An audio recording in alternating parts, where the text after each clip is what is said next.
Vous écoutez Europe 1, il est 11h30. Le journal de la santé avec Elisabeth Assayag. Une grande avancée médicale. Des chercheurs de l'établissement français du sang de Besançon viennent de mettre au point un nouveau médicament anti-rejet pour les patients bénéficiant d'une greffe de moelle osseuse. Une application d'aide au suivi du diabète vient de remporter le concours Lépine 2016. Et puis, une amitié sur deux n'est pas réciproque. Triste résultat d'une étude à suivre. Et on commence avec un nouveau médicament anti-rejet pour les patients bénéficiant d'une greffe de moelle osseuse. Un nouveau médicament qui vient d'être mis au point. C'est une intervention qui concerne environ 2000 malades par an en France, le plus souvent atteints par des maladies du sang comme des leucémies.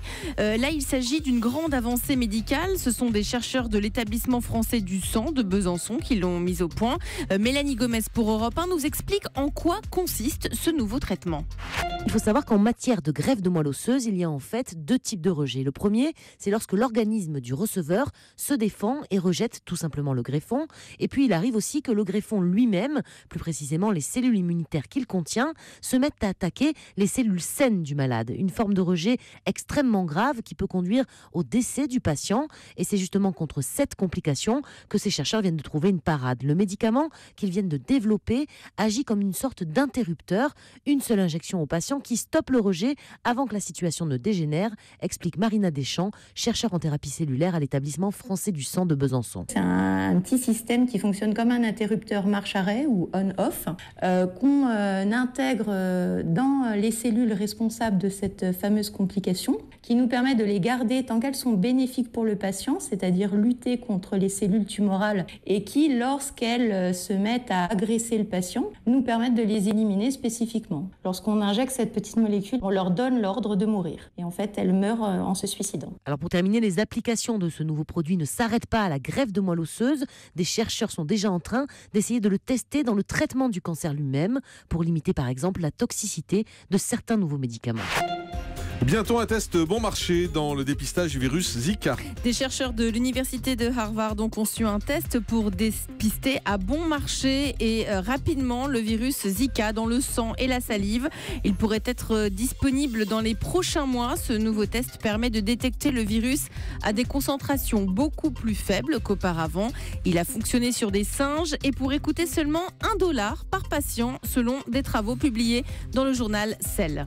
Et puis vous avez passé le week-end de l'Ascension à profiter du soleil. Mais attention, la crème solaire est aussi utile en ville. On a tendance à oublier de mettre de la crème solaire quand on n'est pas sur la plage ou en vacances. Or, c'est une grave erreur. Le soleil est mauvais pour la peau à tout moment, comme l'explique la dermatologue, le docteur Catherine Oliveres-Goutier au micro Europe 1 de Johanna Attar.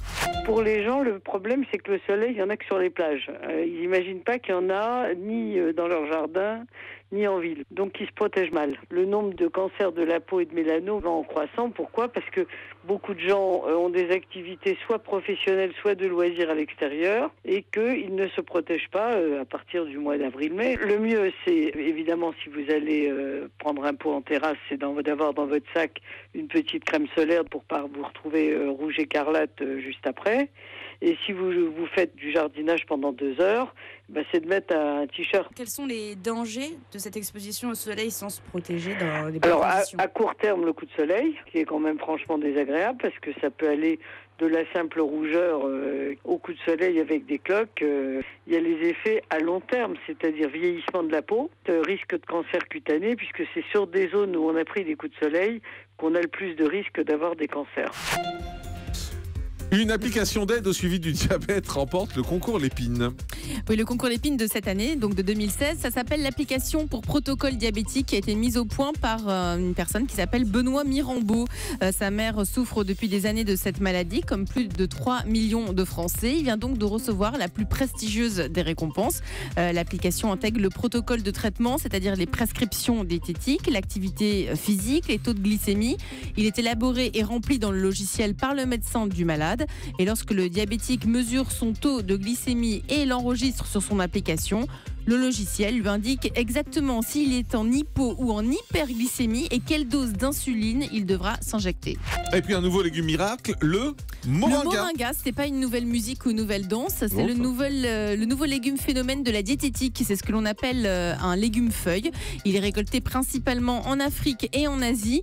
Aujourd'hui, on le trouve surtout en gélule ou en comprimé. Pourtant, ce légume est comestible. Il ressemble à une grande salade de choux. 100 grammes de ce légume contient 17 fois plus de calcium que dans du yaourt et 6 fois plus de fer que dans des épinards. Retenez son nom, ça s'appelle le moringa. Voilà, et c'est étonnant parce que le chou c'est très à la mode. On en avait parlé ici aux États-Unis. Ils adorent ce qu'ils appellent le chou kale. Le kale, en fait, c'est du chou aussi qui est très à la mode. Et ça ressemble un peu à du chou. C'est une des variétés du chou. Effectivement, donc c'est très à la mode. Il y a beaucoup de vitamines en général, à part que le chou kale, quand c'est pas préparé, c'est pas bon du tout. En soupe, c'est très bon. Oui, en soupe, c'est ça. Il faut bien savoir le préparer ou avec beaucoup d'huile. Ouais. Ce qui fait bondir le docteur Cohen à chaque fois que je dis ça. Le chiffre du jour. 50% des amitiés ne sont pas réciproques. Selon une étude récente publiée par la revue scientifique PLOS ONE, plus de la moitié des amitiés ne sont pas réciproques. Pour arriver à cette conclusion, les chercheurs ont demandé à 84 étudiants, alors je vous l'accorde, l'échantillon est assez petit, âgés de 23 à 28 ans, de noter sur une échelle de 0 à 5 leur degré d'amitié avec chacun de leurs camarades. Quand une personne pensait qu'une autre personne faisait partie de ses meilleurs amis, il lui attribuait une note de 5. Et à l'inverse, on a attribué, si on estime que c'est pas son bon ami, on met une note, on met 0.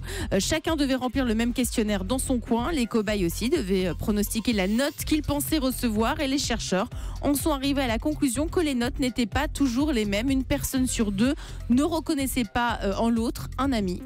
Merci.